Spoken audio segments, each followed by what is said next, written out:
De certas alusões que aqui mesmo e noutros locais foram feitas, poderia pensar-se que assentáramos, de comum acordo, num julgamento muito pouco favorável sobre a Revolução Russa e o espírito dos homens que a dirigiram, e que, se nos abstínhamos de críticas mais vivas a seu respeito, era menos por vontade de exercer sobre eles a nossa severidade do que para não tranquilizar definitivamente a opinião pública, feliz por ter de contar apenas com uma forma original de liberalismo intelectual igual aos tantos que já conhecera e tolerara, em primeiro lugar por daí não resultarem consequências, pelo menos consequências imediatas, e em seguida porque, em rigor, esse facto poderia ser considerado, relativamente às massas, como capaz de exercer um poder de descongestão. Não é menos verdade que, por minha parte, me recuso absolutamente a ser considerado solidário com este ou aquele dos meus amigos na medida em que pensaram poder atacar o comunismo em nome de, por exemplo, qualquer princípio, mesmo daquele, aparentemente tão legítimo, da não aceitação do trabalho.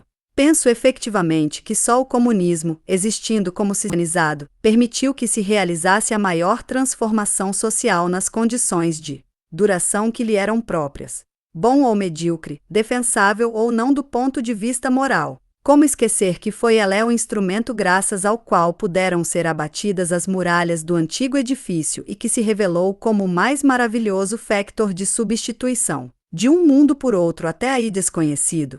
Para nós, revolucionários, pouco importa saber se o mundo antigo é preferível ao outro e, aliás, não chegou ainda o momento de o julgarmos. Tratar-se-á, quando muito, de saber se a Revolução Russa acabou, o que não creio.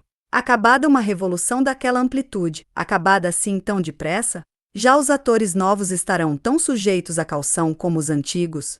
Vamos, não somos tão céticos que nos fixemos em tal ideia. Se entre nós se encontram homens a quem semelhante receio deixa ainda hesitantes, não deixe de se dizer que me oponho a que se apropriem, pouco que seja, do espírito geral de nos reclamamos, espírito que só deve aplicar-se para a realidade revolucionária, obrigando-nos a atingi-la por todos os meios e a todo custo. Nestas condições, é livre Louis Aragon de informar Drieu La Rochelle, por carta aberta, que jamais gritou, viva Lenine. Mas que o berrará amanhã, uma vez que lhe proíbem esse grito, também eu, ou qualquer um de nós. É livre de julgar que não havia uma razão suficiente para um tal comportamento e que será dar belos argumentos aos nossos piores detractores, que são também os de Lenine, fazê-lo supor que agimos apenas por desafio. Pelo contrário, viva Lenine. Mas só porque é Lenine. Compreende-se bem que não se trata de um grito que se perde, mas da afirmação sempre muito veemente do nosso pensamento. Seria desagradável, com efeito, que em matéria de exemplo humano continuássemos conotados com o dos convencionais franceses, e que só pudéssemos viver com exaltação esses 2 anos, aliás belíssimos, após os quais tudo recomeça. Não é com um sentimento poético, por muito interessante que seja, que convém abordar um período mesmo longínquo de revolução. E temo que a cabeleira de Robespierre e o banho de Marat confiram um prestígio inútil às ideias que, sem eles, já não nos surgiriam tão claramente. Violência à parte, pois é bem essa violência que mais eloquentemente falava por eles, há toda uma faceta do seu caráter que nos escapa, por isso a substituímos pela lenda. Mas se estamos, como creio, sobretudo à procura de meios insurrecionais, pergunto a mim próprio, e para além da emoção que eles nos fizeram inegavelmente sentir, pergunto, em termos práticos, por que esperamos. O mesmo não sucede com os revolucionários russos, tais como enfim os conseguimos conhecer um pouco. Aqui estão, pois, os homens de quem ouvimos dizer tanto mal e que nos eram apresentados como os inimigos do que ainda pode significar algo para nós, como os responsáveis de não sei que maior desastre prático do que aquele a que assistimos. Eis que, libertos de todas as reservas políticas, eles se nos apresentam em toda a sua humanidade, se dirigem a nós, já não como executores impassíveis de uma vontade que jamais será ultrapassada, mas como homens chegados ao topo do seu destino, e que subitamente se analisam, e nos falam, e se interrogam. Renúncio a descrever as nossas impressões. Trotsky recorda Lenine. E a tantas perturbações sobrepõe-se uma tão clara razão que é como se uma magnífica tempestade se acalmasse.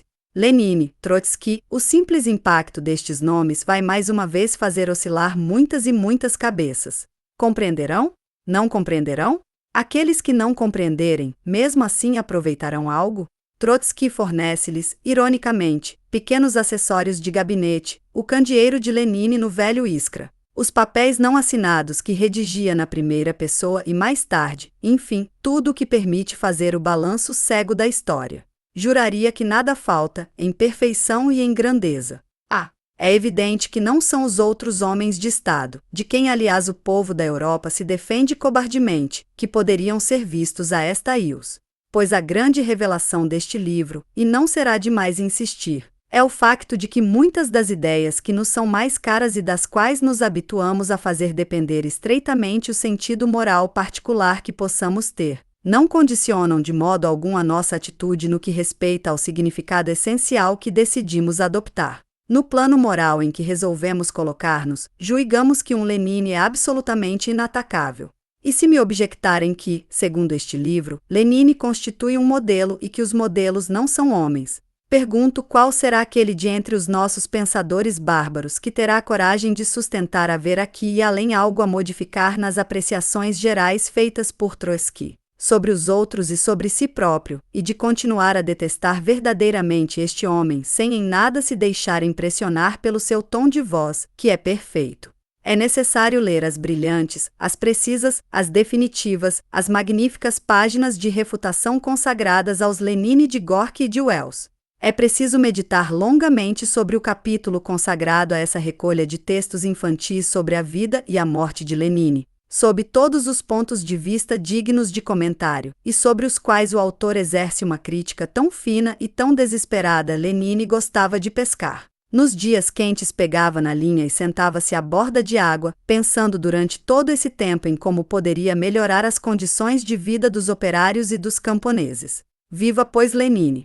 E aqui saúdo humildemente Leão Trotsky, a ele que pôde, sem o recurso de muitas das ilusões que nos restam e talvez sem como nós acreditar na eternidade, manter, para nosso entusiasmo, esta invulnerável palavra de ordem e se no Ocidente se ouvir o dobre afinados, e ele ouvir-se-á. Poderemos estar então enterrados até ao pescoço nos nossos cálculos, nos nossos balanços, na NEP, mas responderemos à chamada sem hesitação e sem demora. Somos revolucionários da cabeça aos pés, fômulo e assim. Nos manteremos até ao fim.